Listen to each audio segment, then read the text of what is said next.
being helped. I didn't have to worry about who's going to look after the child because I had enough hands to help. I had people who were looking after the two of us, who were giving us attention and making us feel like family.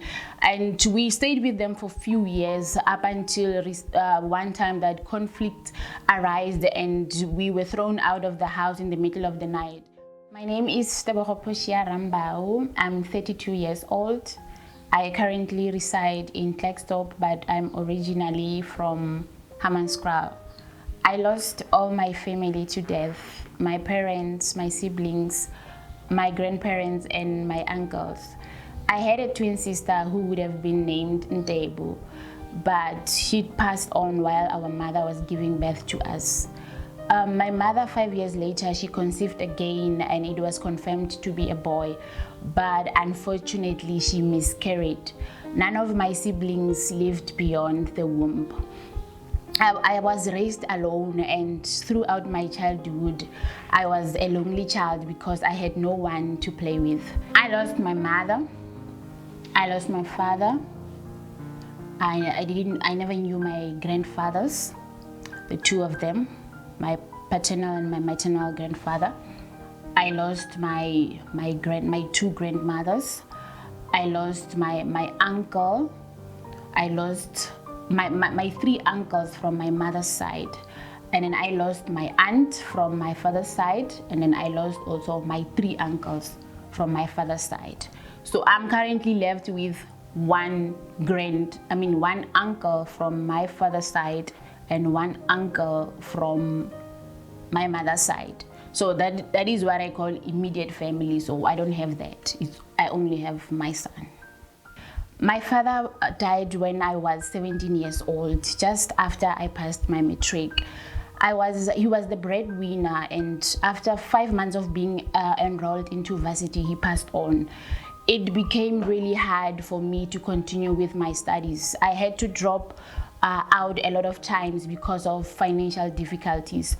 I then had to find a job, and then I worked as a cashier. I saved up the money and then I used it to finish my degree. That also became a contributing factor for me to delay completing my qualification. It took me 7 years to complete a qualification which I could have completed in 3 years. My mother passed on when I was 27 years old. I had just given birth to my only baby, my son. He was 5 months old when my mom passed on. And after that, after my mom passing on, we basically had no one else but ourselves. So when my mom passed on, it was me and my son and my mom in the house, and we were sitting on the couch, and my mom started to change, and then that's when she passed on. It was on a Friday morning that I usually call them. After I went back to work after my maternity leave, I would randomly call them, and then this one morning, it was Friday, I called them, and then I heard the baby crying from the background. And then that's when my mom told me that she is not feeling well. Then that's when immediately I asked to leave. Then I went back home. When I found her that she was weak, and then the baby had been crying all morning without being attended to because my mom was too weak to do anything. So when I got there, I asked the neighbor for help, and we took my mom to the doctor.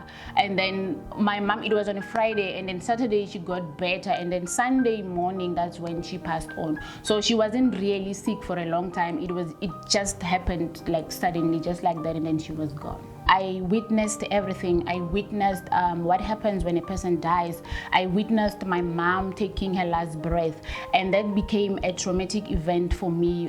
I struggled with trauma for many years. My mom had 4 brothers, and then they all died. 3 of them died, leaving only 1, and she had no sisters. And my father had 1 sister and 4 brothers. 3 of them also passed on, and my father's sister as well. So basically, I'm from both families. I'm left with 1 uncle from my mother's side and 1 uncle from my father's side. I never knew my grandfathers. When I was born, they they were already dead. And I was fortunate enough to know my grandmothers, but they also later on also died. When my mother passed on, my mother was the last one to pass on. When she passed on, we had no one else except ourselves. And I didn't know what I was going to do with the child because he was only 5 months old and I was working for retail. I was working far from home, and then I was working long hours. I didn't know if I was going to cope raising the child alone without any support structure, since the father of my baby was not interested. And it was hard for us, but luckily God intervened. Just after we buried my mom, there's a loving family which took us in. We became like family. We stayed with them for a few years, though we didn't have the same blood, but they felt like family. They helped us a lot. They helped me raise my child. I didn't have to worry about being helped. I didn't have to worry about who's going to look after the child because I had enough hands to help. I had people who were looking after the two of us, who were giving us attention and making us feel like family. And we stayed with them for a few years up until one time that conflict arose and we were thrown out of the house in the middle of the night. So what happened with the family that we were staying in is that I'm originally from Hammanskraal, as I said, and then I got a job in Klerksdorp. So I stayed in Klerksdorp for a while, and then me and my son, we started growing apart. My son didn't want to do things with me. He didn't want to go shopping with me. He didn't want me to bath him. He didn't want me to make him food. So we were growing apart, and then I tried to apply for jobs in Gauteng so that I can come back, so that I will be able to spend more time with him. But I applied, I think, for 2 years in a row, and I didn't get anything. So that's when I decided that, okay, maybe I should take him to come stay with me, and then he will go and visit the family during all the school holidays, like in Easter, in September, and in December. So it happened that I mentioned this to my boyfriend, who was the guy who was my boyfriend at the time, and the guy recorded the whole conversation, and he went and played the conversation for my family. So he went and told them what I was planning to do before I could even go and sit down with them and tell them. So they heard the story from him, and because they were so close with the child, they felt held. They felt hurt. They felt like I'm betraying them. They felt like I was being ungrateful after everything that they have done for us. So the night when I was coming back, because I would visit them every month, so the night that I came to visit, I found the family there, and it didn't end well, and then that's when we were thrown out of the house. I called friends because though I don't have family, but I feel like God has blessed me with a lot of friends that I can rely on. So that night I called one friend of mine. I called two friends of mine, and then one said that I can use her room in Hammanskraal where she was staying with her parents, because she was staying in Pretoria, so she would only come and visit her parents. She said that I can use the room for the night, and then the other friend said that she would take us back here. She would take us back to Klerksdorp the next day. So I called the one friend, and she came, and we took my stuff, we packed everything, and then that's when we left around 10 o'clock at night. And then I went and slept at the other friend's place, and then in the morning we came back here. When we came back here in the morning, in 2 days time I was supposed to go back to work, but then I couldn't go back to work because I had a child here. I didn't have a nanny, I didn't have the school. I wasn't planning to come back with the child. I was only planning to go visit them and then come back, but I had to come back with the child and with a lot of stuff. So I had to make plans. I went and spoke to my manager at work and explained to her the whole situation. My manager knows that I've lost my family, and then they were very understanding. They told me that I can bring the child to work. So I spent my whole week that week going to work with the child. I had to be a mother and an employee at the same time. Up until after that week, I was able to find somebody who can look after him for a month while I look for the school. And it was hard for me to adjust to everything just like that, because I was not prepared. So I had to take it as it came.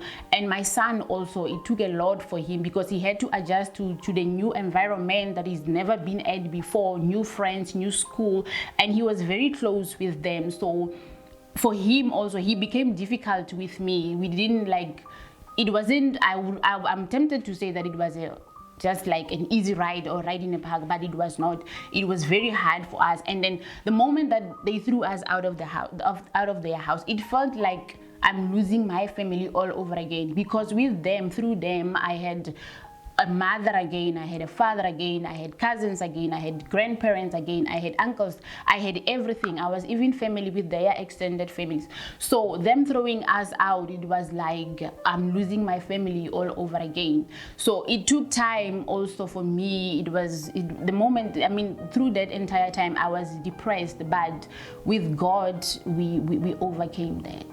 From then, it has been me and my son against the whole world. So I'm the only family he knows, and he is the only family that I have. It gets lonely. We miss being around people. We miss having family. We miss having other people. We miss having company. And then, but it's just the two of us. But we find strength and comfort from the Lord. I wrote a book which is titled Never Shaken, My Story, His Glory. I wanted to encourage every young person out there that do not give up on your dreams no matter what. Keep the faith and keep your eyes on the ball. And I also wanted to encourage every orphan out there that there is God in heaven. If he was able to do it for me, he will do it for you. I know that the moment your parent or parents passes on, it leaves us shattered and vulnerable. It's as if our dreams just flew out of the window. But there is God who is a father to the fatherless. And what is what we see as impossible with our humanly eyes, it is possible with God. If God was able to do it for me, if God was able to comfort me in my coldest and saddest night, if he was able to wake me up on my miserable, draining and emotional days, if he was able to wake me up on my hardest and depressed days, he will certainly and absolutely do it for you. He will. I just wanted to give hope and encourage. I want this book to be an encouragement to people out there that keep the faith and hold your peace and pray at all times, because there is God in heaven who will be able to help you. Yes, we do get lonely, but every time that I feel like I miss my parents, every time I miss family, every time I miss being cared for, then I go back to God and I remind God of what he said in his word, that you said that you will never leave me. You said that you will always be by my side. I need you now. I don't want to feel lonely. I don't want the sad feelings. Please remove them, because you are my father and you promise that you will be there always. Hi, my name is Tebogo Rambao and I have been through the most.